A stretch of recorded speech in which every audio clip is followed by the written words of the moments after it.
पत्थर को पीस के मैदा बना देंगे और बोर्ड एग्जाम में गर्दा उड़ा देंगे। तो स्वागत करता हूं आप सभी का एक बार फिर से अपने YouTube चैनल रिजल्टपुर में। और आज हम लोग पढ़ने वाले हैं इंटर आर्ट्स का एक पुस्तक है जो ज्योग्राफी है, उसमें इकाई 2 अध्याय 2 जिस चैप्टर का नाम है प्रवास। प्यारे बच्चों, यह जो चैप्टर है परीक्षा के दृष्टि से काफ़ी इम्पोर्टेंट चैप्टर है और इसमें आपको सब्जेक्टिव प्रश्न का उत्तर इस वीडियो के माध्यम से देने वाला हूँ। तो आप लोग अगर इस चैप्टर को पढ़ लिए हैं तो तैयार हो जाइए लंगोटा खोस के, और बोर्ड एग्ज़ाम की बेस्ट तैयारी के लिए आप हमसे जुड़िए और चैनल को सब्सक्राइब कीजिए ताकि ऐसा वीडियो बार बार आपको मिलते रहे। प्यारे बच्चों, आप सभी फेयर बनाने में कंजूसी कर देते हैं, जबकि ये जो फेयर होता है ये आपके पढ़ाई का सबूत होता है, जो टीचर के नहीं भी रहने पर आप उसकी सहायता से अपने प्रश्नों को याद कर सकते हैं। इसीलिए कहा गया है सबसे अच्छी दोस्त किताबें जो करती है हमसे बातें। प्यारे बच्चों, किताबें दोस्त हैं तो फेयर लंगोटिया यार है। पहला प्रश्न मैं इस चैप्टर का इसलिए उसका उत्तर नहीं दे रहा हूँ क्योंकि वह ऑब्जेक्टिव क्वेश्चन है और उसका एक अलग वीडियो बना है। तो प्रश्न 2 जो है सब्जेक्टिव प्रश्न है जिसमें आपको प्रश्नों के उत्तर लगभग 30 शब्दों में देना है। तो पहला क्वेश्चन क्या है कि जीवन पर्यंत प्रवासी और पिछले निवास के अनुसार प्रवासी में अंतर स्पष्ट कीजिए। प्यारे बच्चों, इसका उत्तर होगा जीवन पर्यंत प्रवासी जो होते हैं जब किसी व्यक्ति के जन्म का स्थान गणना के स्थान से भिन्न होता है। जब जनगणना होती है और वहाँ पर किसी व्यक्ति का जन्म स्थान उस गणना के स्थान से भिन्न होता है तो ऐसे व्यक्ति को जीवन पर्यंत प्रवासी के नाम से जाना जाता है। जबकि पिछले निवास के आधार पर प्रवासी किसको कहते हैं? तो किसी व्यक्ति के निवास का पिछला स्थान गणना के स्थान से भिन्न होता है तब उसे पिछले निवास के आधार पर प्रवासी माना जाता है। फिर आते हैं अगले प्रश्न पर। अगला प्रश्न है कि पुरुष स्त्री चयनात्मक प्रवास के मुख्य कारण की पहचान कीजिए। प्यारे बच्चों, इसका उत्तर होगा कि पुरुष के चयनात्मक प्रवास का मुख्य कारण काम और रोजगार की तलाश है। पुरुष एक जगह से दूसरा जगह प्रवास में इसलिए जाते हैं क्योंकि उनको काम और रोजगार की तलाश होती है, जबकि स्त्री प्रवास के मुख्य चयनात्मक प्रवास के कारण क्या है? विवाह है। तो प्रवास जो होता है स्त्रियों के जीवन स्तर को प्रत्यक्ष अथवा परोक्ष रूप से प्रभावित भी करता है, क्योंकि जो हस्बैंड जो है उसका पति जो है जब चला जाता है प्रवास पर काम रोजगार की तलाश में तो सारा घर का जो झेल है वो महिलाओं को झेलना पड़ता है।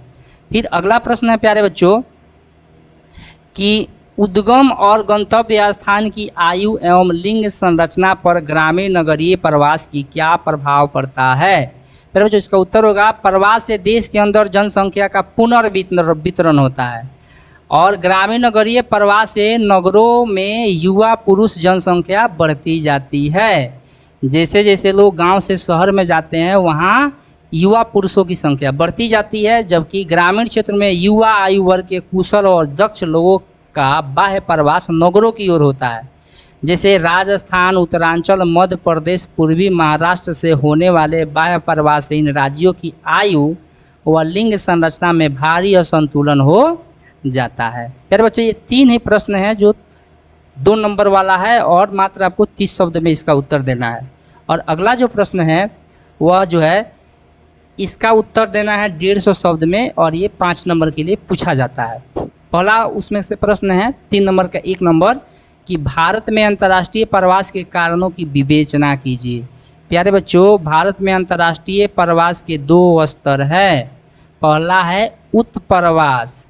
उत्प्रवास का मतलब क्या हुआ? भारत से बाह्य देशों की ओर प्रवास को उत्प्रवास कहेंगे।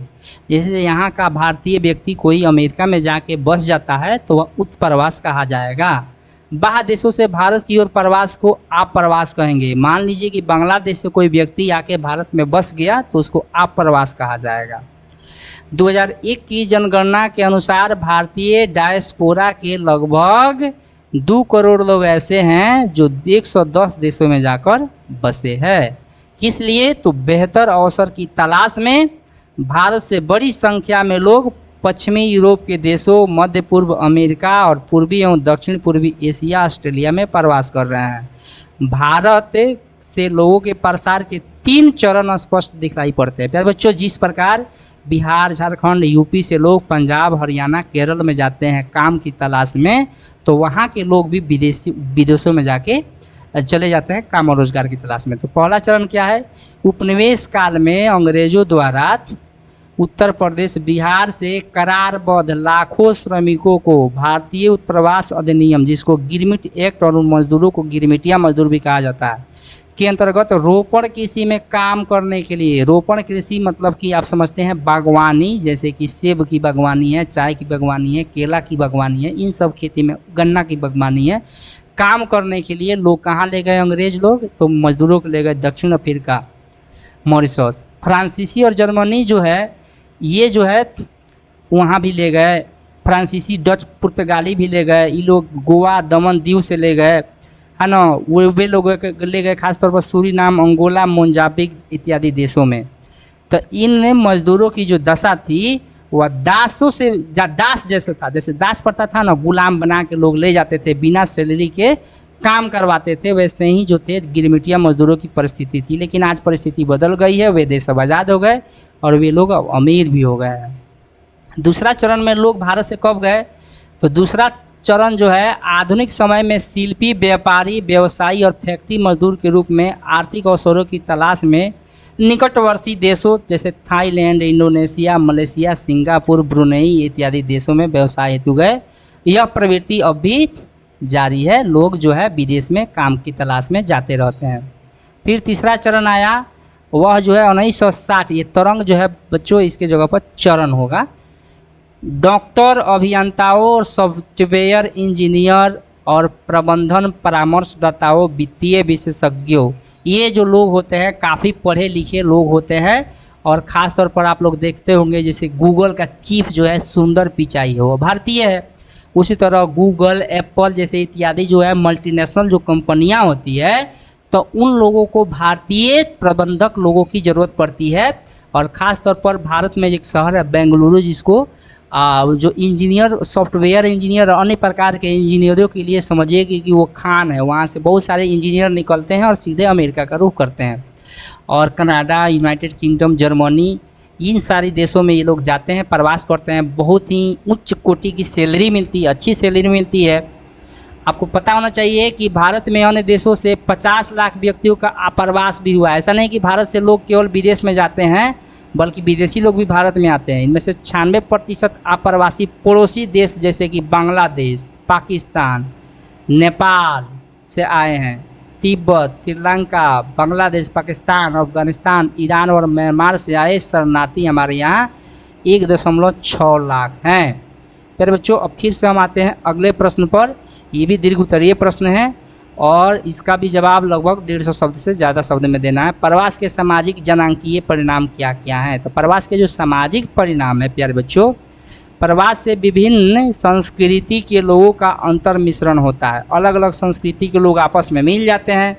नवीन प्रौद्योगिकी, बालिका शिक्षा, परिवार नियोजन इत्यादि से संबंधित नए विचार प्रवासियों द्वारा एक स्थान से दूसरे स्थान पर भेजे जाते हैं और इसका आदान प्रदान होता है। साथ ही विभिन्न संस्कृतियों के अच्छे गुणों और विशेषताओं से परिचय होता है, परंतु इनके गुमनामी जैसे गंभीर नकारात्मक परिणाम भी होते हैं, जो व्यक्तियों में सामाजिक निर्वात तथा खीनता की भावना भर देते हैं।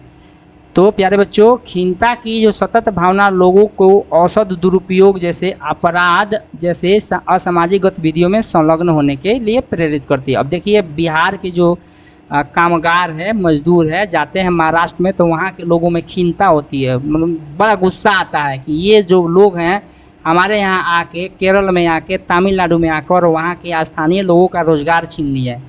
इसी के चलते जो है काफ़ी हंगामा भी पिछला बार खड़ा हुआ है और मनीष कश्यप एक पत्रकार को जो है, यूट्यूबर को जेल में डाला गया है। फिर आगे आते हैं जनांकीय परिणाम का, प्रवास का जनांकीय परिणाम।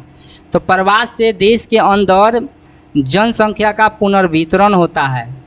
प्रवास के कारण ग्रामीण व नगरीय क्षेत्रों में लिंग अनुपात असंतुलित हो जाती है। कहीं पर पुरुषों की संख्या ज़्यादा हो जाती है, कहीं पर महिलाओं की संख्या अधिक हो जाती है। मतलब कि हमारे यहाँ खास तौर पर बिहार के पिछड़े इलाकों में देखिएगा तो जो नौजवान होते हैं आपकी उम्र के या आपसे अधिक उम्र के, वे सभी नौजवान चले जाते हैं दूसरे बाहरी राज्यों में, विकसित राज्यों में, पंजाब, हरियाणा, कश्मीर में चले जाते हैं, हिमाचल प्रदेश, तमिलनाडु इत्यादि में चले जाते हैं। फिर उस गांव में लड़कों की संख्या कम हो जाती है और जहां जाते हैं वहां पर उनकी संख्या ज़्यादा हो जाती है। तो इस तरह से दक्ष युवाओं का पलायन जो है वहाँ के जनांकिकीय संगठन पर प्रतिकूल प्रभाव डालता है। राजस्थान, मध्य प्रदेश, उत्तराखंड, पूर्वी महाराष्ट्र से होने वाले बाह्य प्रवास ने इन राज्यों की आयु और लिंग संरचना में गंभीर असंतुलन पैदा कर दिया है। ऐसा ही असंतुलन उन राज्यों और नगरों में भी उत्पन्न हो गया है जहाँ ये प्रवासी बसते हैं। वहाँ पर महंगाई बढ़ जाती है, गंदगी बढ़ जाती है, प्रदूषण बढ़ जाता है। अतः प्रवासियों के उद्गम व गंतव्य स्थानों पर लिंग अनुपात व आयु संरचना के अनुपात में भारी असंतुलन पैदा हो जाता है। तो ये रहा 2 नंबर प्रश्न का उत्तर और दीर्घ उत्तरीय प्रश्न 2 ही हैं। तो प्यारे बच्चों, उम्मीद है कि आपको यह वीडियो अच्छा लगेगा, अच्छा लगा होगा, और अच्छा लगा होगा तो वीडियो को अपने दोस्तों में, बाकी के दोस्तों में, आपके जो दोस्त आपको कॉलेज में मिलते हैं उनको बताइए कि अब आप जो है अपना संपूर्ण तैयारी इस चैनल के माध्यम से कर सकते हैं और आप पक्का फेयर बनाइए प्यारे बच्चों। तो आज का वीडियो इतना ही, फिर मिलते हैं अगले वीडियो में। तब तक के लिए जय हिंद, जय भारत।